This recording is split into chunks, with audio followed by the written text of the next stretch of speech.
Hello friends, welcome to my channel. ரசிச்சு ருசிக்கலாம் வாங்க.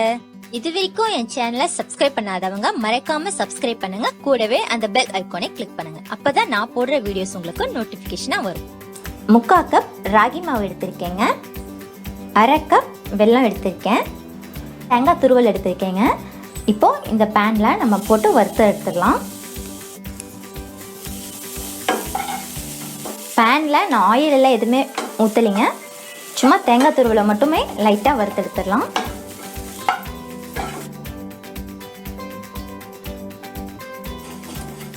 தேங்காய் நல்லா ஃப்ரை ஆயிடுச்சுங்க. இப்போ பாருங்கள், லைட்டாக கலர் சேஞ்ச் ஆக போகுது. நம்ம இப்போ இது அடுப்புலேருந்து எடுத்துடலாம். இந்த பேனில் நம்ம வெல்லம் சேர்த்துடலாங்க.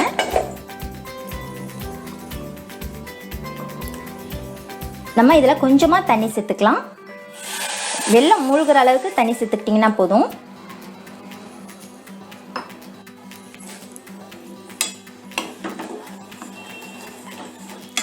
வெல்லம் நல்லா கரையட்டும். இதில் நம்ம கம்பி பாகு பதம் வர வரைக்கும்லாம் விட வேண்டாம். வெல்லம் கரைஞ்சா மட்டும் போதும்.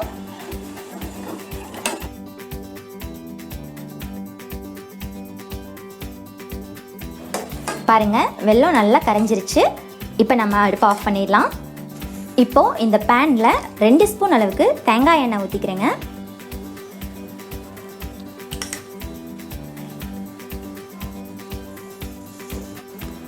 பொடி பொடியாக பாதாம் கொஞ்சம் நறுக்கி வச்சுருக்கேன். பாதாம் சேர்த்துக்கிறேன். இதுவே முந்திரி கொஞ்சமாக பொடி பொடியாக நறுக்கி வச்சுருக்கேன். பிஸ்தா, இது எல்லாமே தேங்காய் எண்ணெயிலே நம்ம வறுக்கிறப்போ அதோட ஸ்மெல் ரொம்பவே நல்லா இருக்குங்க. இப்போ இது கூட நம்ம ராகி மாவு சேர்த்துடலாங்க. கொஞ்சம் கொஞ்சமாக சேர்த்துக்கலாம்.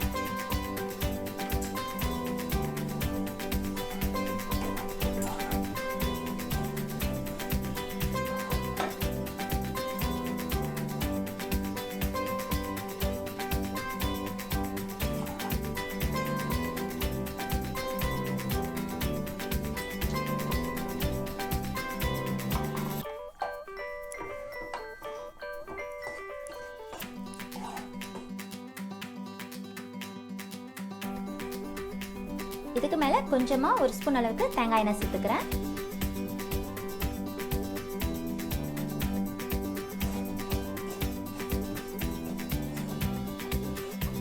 நீங்கள் விருப்பப்பட்டீங்கன்னா நெய் கூட சேர்த்துக்கலாம். ஆனால் தேங்காய் எண்ணெயில செஞ்சீங்க அப்படின்னா உங்களுக்கு ஃப்ளேவர் நல்லா கொடுக்கும். மாவு நல்லா வறுபட்டுருச்சுங்க. பாருங்கள், கலரும் லைட்டாக சேஞ்ச் ஆயிருக்கு. இப்போ நம்ம இதில் கொஞ்சமாக வெல்லம் சேர்த்துடலாங்க. நான் கரைச்சி வச்சுருக்க வெல்லத்தை ஃபில்டர் பண்ணி எடுத்திருக்கேன். நம்ம கொஞ்சம் கொஞ்சமாக சேர்த்து மிக்ஸ் பண்ணிக்கலாம். ஒரேடியாக சேர்த்துற வேணாங்க.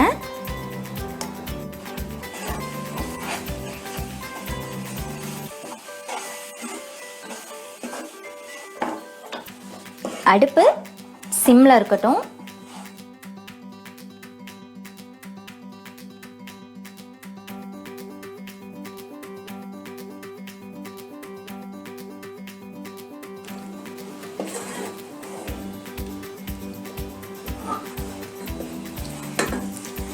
பாருங்க, ஃபைனலாக நம்ம கரைச்சி வச்சுருக்க எல்லா வெல்லத்தையுமே நான் சேர்த்துக்கிட்டேன்.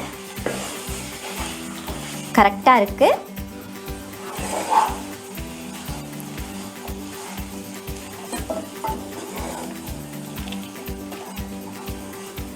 எல்லா வெல்லமும் நல்லா மாவோட மிக்ஸ் ஆகணும்.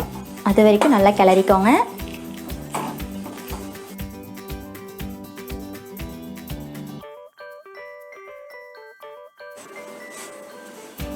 மாவோட வெல்லம் நல்லா மிக்ஸ் ஆயிடுச்சுங்க. இப்போ இதில் நம்ம ஏலக்காய் தூள் சேர்த்துடலாங்க.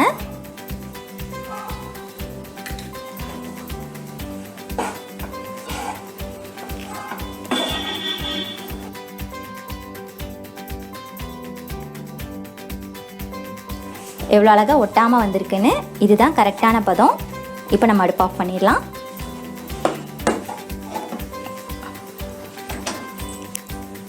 நம்ம மாவு சூடாக இருக்கப்பே உருண்டை பிடிச்சிடணுங்க. கையில் கொஞ்சமாக நெய் தடவிருக்கேன். இப்போ இதை நம்ம உருண்டை பிடிச்சிக்கலாம்.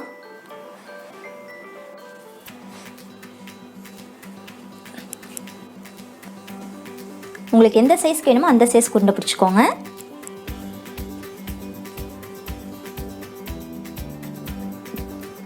இப்போ இந்த மாதிரி உருண்டை பிடிச்சிட்டு தேங்காய் துருவல் வறுத்து வச்சுருக்கோம் இல்லைங்களா, அதில் வந்துட்டு நம்ம இப்படி பரட்டி எடுத்துடலாம்.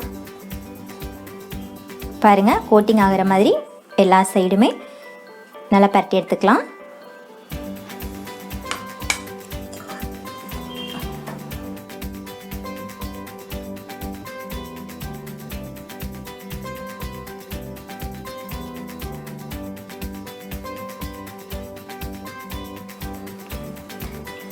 கொஞ்சம் கையில் நெய் இல்லைன்னா எண்ணெய் தடவிட்டீங்க அப்படின்னா கொஞ்சம் சூடு கண்ட்ரோல் பண்ணும், இல்லைன்னா ரொம்ப சூடாக இருக்குங்க.